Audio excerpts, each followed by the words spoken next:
So leaked reports are coming out today about what kind of a State of the Union speech Obama will give, and the consensus seems to be that it's going to be much more progressive than past speeches.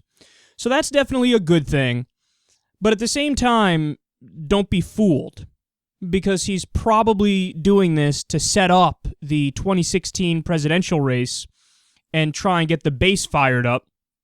Of course, the campaigns that they ran in the last election, that the Democrats ran in the last election, it was anything but progressive, so maybe they learned a lesson briefly here and for a short amount of time, because usually when they learn a lesson, it never stays with them. So maybe they learned a little something from that last election, and Obama's going to try to steer the ship in a better direction, at least for more Democratic victories.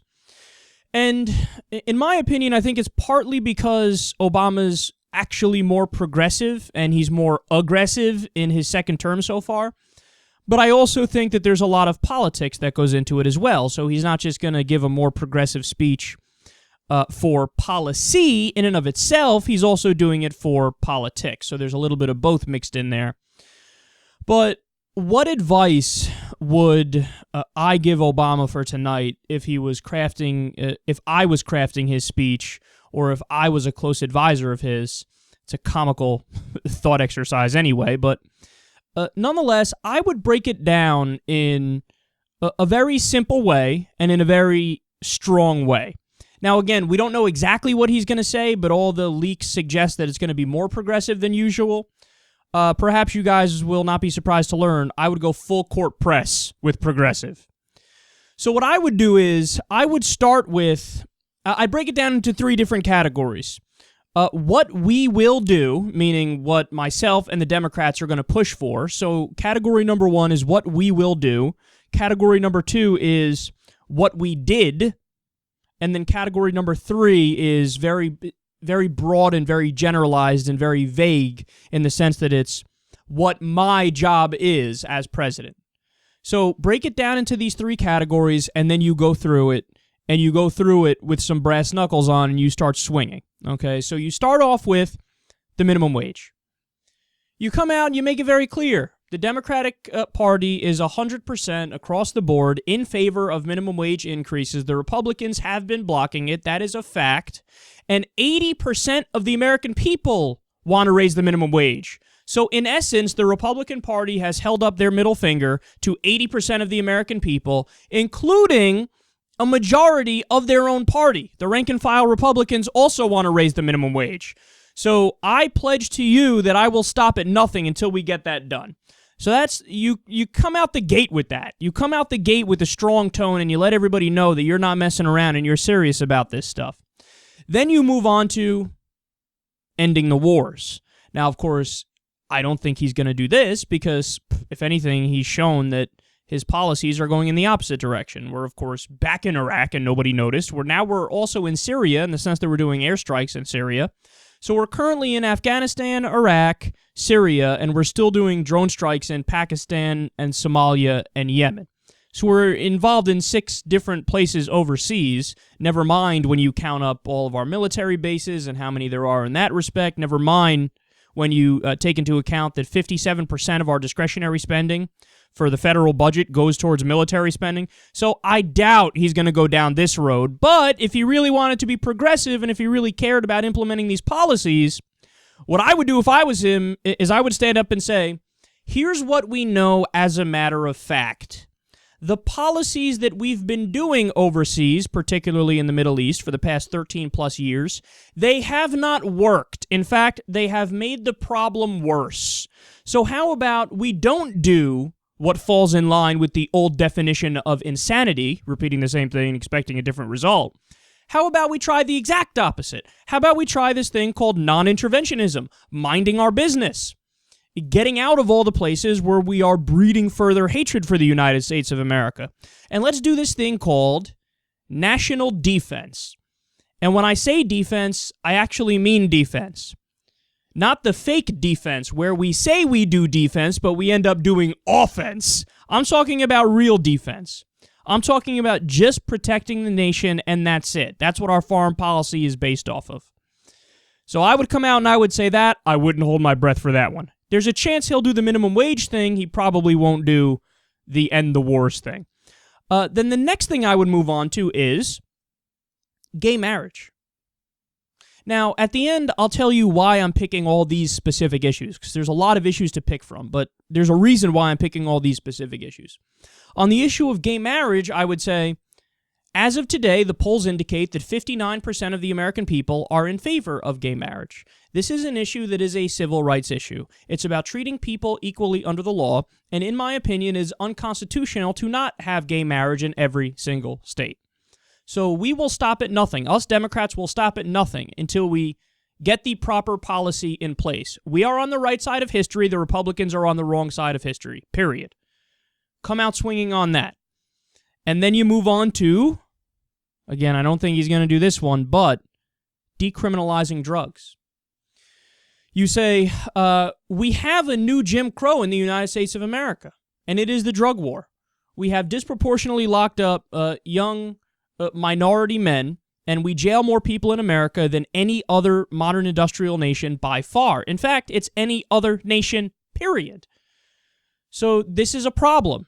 This is a scourge. We are wasting lives, and it doesn't make any sense. Marijuana prohibition is essentially the same as alcohol prohibition. Alcohol prohibition made the mafia stronger, and marijuana prohibition makes the cartels stronger. It's time to wise up, and it's time to listen to the majority of the American people, because 59% of the American people on this issue also say, yes, come on, we're adults, we can handle weed. And then also you move on to, and this is the fifth and last thing that you bring up in terms of what you will do. And also, of course, you bring up the stuff that you announced recently, right? So the college issue, how you're going to push for college, 2 years of free community college, and everything else. But I would focus on, as one of the final things, background checks for guns. Now, why would I do that one? Because the statistics are overwhelming in America for the deaths because of guns. And I'm talking about everything here. I'm talking about suicides. I'm talking about homicides. I'm talking about accidents. Everything. When you tally it all up, it's over 30,000 gun deaths in America every single year. And when you look at the polls, 90% of the American people say, let's do a universal background check for gun purchases. Even a majority of NRA members agree with that. So many people are with you. So again, stand up, fight for it, say something about it. Don't wait until the next tragedy rolls around for it. Stand up, make an argument, and then people will respect it. So that would conclude the what we will do segment of the speech. And then you move on to what we did, or what I've already announced. Some of these things are already in place. Some of these things are what Obama has announced. But I would say, well, look at the Cuba deal. Finally, President Barack Obama, stood up for what the majority of the American people want, and I got a peace deal with Cuba. For Congress not to go along with this would be treason. If you're against the peace deal for ideological reasons, you're not doing your job. Your job is to represent the American people, and the American people say they want peace with Cuba.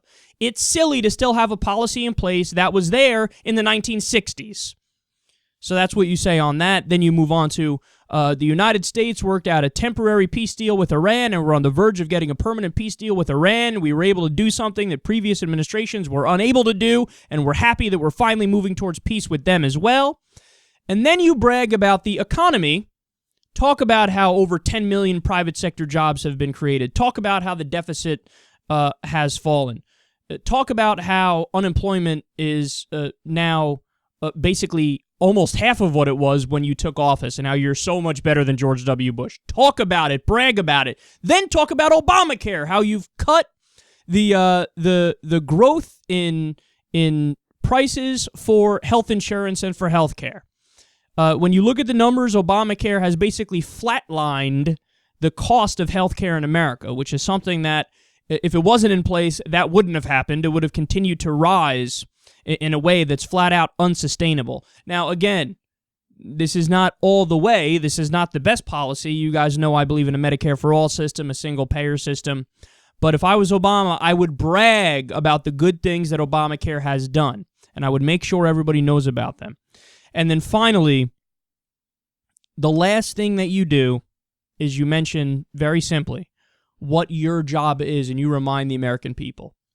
You say, here's what I'm supposed to do as president. I'm supposed to guarantee peace and prosperity for the nation.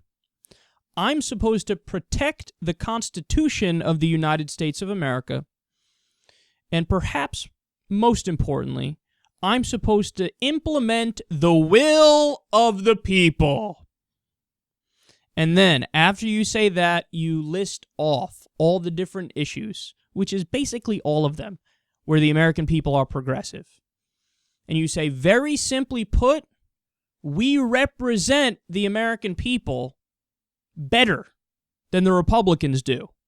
So I'm not going to be afraid to push for the policies that the American people want, and I'm also not going to be afraid to use this veto pen every single day if I have to, if these Republicans insist on jamming through legislation that's going to roll back all these different things that the American people want.